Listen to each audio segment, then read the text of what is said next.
नमस्कार दोस्तों, स्वागत है। एक कहावत है कि जब किसी का कुछ नहीं बिगाड़ सको तो उसे बदनाम कर दो, इतना रुस्वा कर दो कि लोग उसे ही शक की नजर से देखने लगें। अब हम ऐसा क्यों कह रहे हैं वो आपको इस खबर से क्लियर हो जाएगा। दरअसल सोशल मीडिया पर जाने माने पत्रकार सुधीर चौधरी का नाम धड़ल्ले से ट्रेंड हो रहा है।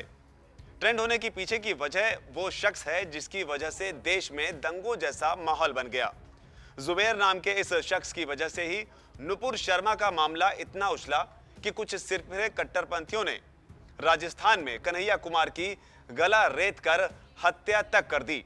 इतना ही नहीं, वो जुबैर की ही करतूत थी जिसकी वजह से दुनिया भर के मुस्लिम देश भारत के खिलाफ लामबंद होने लगे। बताया जाता है कि वो जुबैर ही था जिसने पैगंबर मोहम्मद साहब के मामले में हुई विवादित टिप्पणी को इतनी हवा दी कि बात बढ़ती ही चली गई। हालांकि इसके बाद जुबैर को किसी अन्य मामले में गिरफ्तार कर लिया गया और अब वो बेल पर जेल से बाहर है। लेकिन बाहर आते ही उसने फिर से फैक्ट चेक के नाम पर अपना धंधा करना शुरू कर दिया है। और ऐसा हम नहीं बल्कि सुधीर चौधरी का कहना है। हुआ क्या है, मामला बताते हैं। दरअसल नुपुर शर्मा तो कई दिनों से अंडरग्राउंड हैं, लेकिन इस बार जुबैर ने मोरबी पुल हादसे को मुद्दा बनाते हुए सुधीर चौधरी पर हमला बोला है। सुधीर चौधरी ने भी इसका जवाब दिया है। जुबैर ने क्या किया, पहले वो बताते हैं। जुबैर ने अपने ट्विटर अकाउंट से सुधीर चौधरी के शो ब्लैक एंड व्हाइट की एक क्लिप शेयर की, जिसमें वो मोरबी घटना को लेकर लोगों को जिम्मेदार ठहराते हुए दिखाई दे रहे हैं।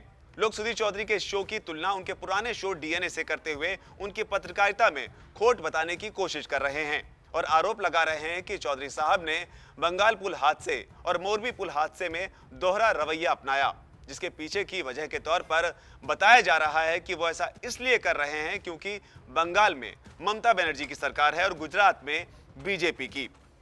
हालांकि जब हमने इसे गहराई से जानने की कोशिश की तो पता चला कि जुबैर ने जिस क्लिप का छोटा सा हिस्सा निकालकर समाज में जहर घोलने की कोशिश की, उसकी पूरी कहानी कुछ और थी। इस क्लिप की पूरी वीडियो को देखने के बाद पता चलता है कि सुधीर चौधरी ने इस घटना का पहला गुनहगार ओरेवा कंपनी को ही माना है। साथ ही सरकार और प्रशासन पर भी हमला बोला है और फिर उन्होंने लोगों को ही जिम्मेदार बनने की नसीहत दी। आसान भाषा में समझें तो उन्होंने ये बताने की कोशिश की कि अगर ओरेवा कंपनी ने सत्यानाश किया तो लोगों ने इस कमजोर पुल पर हुड़दंगी हरकत करके सवा सत्यानाश करने का काम किया है, जिसकी वजह से कई बेगुनाहों को अपनी जान गंवानी पड़ी। और इसी पर खेलते हुए करीब 2.5 मिनट की एक वीडियो को शेयर करते हुए उन्होंने लिखा कि वाह, तथाकथित स्टार एंकर भी उस भीड़ को ही जिम्मेदार बता रहे हैं जो हादसे के वक्त पुल पर मौजूद थी। मोहम्मद जुबैर का ये वीडियो धड़ल्ले से वायरल हुआ, जिसे करीब 1 मिलियन लोगों ने देखा।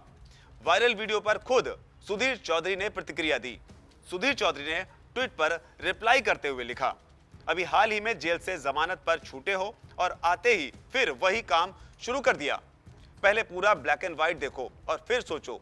बीच में से आधा अधूरा वीडियो काटकर जनता को भड़काना बंद करो। देश को सबसे ज्यादा खतरा तुम जैसे लोगों से ही है। साथ ही उन्होंने हैशटैग दिया #fraud_fact-checker। अब आप बताएं कि इस बहस में कौन सही है और कौन गलत।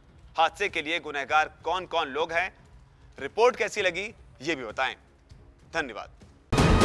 वीके न्यूज, राष्ट्र के नाम।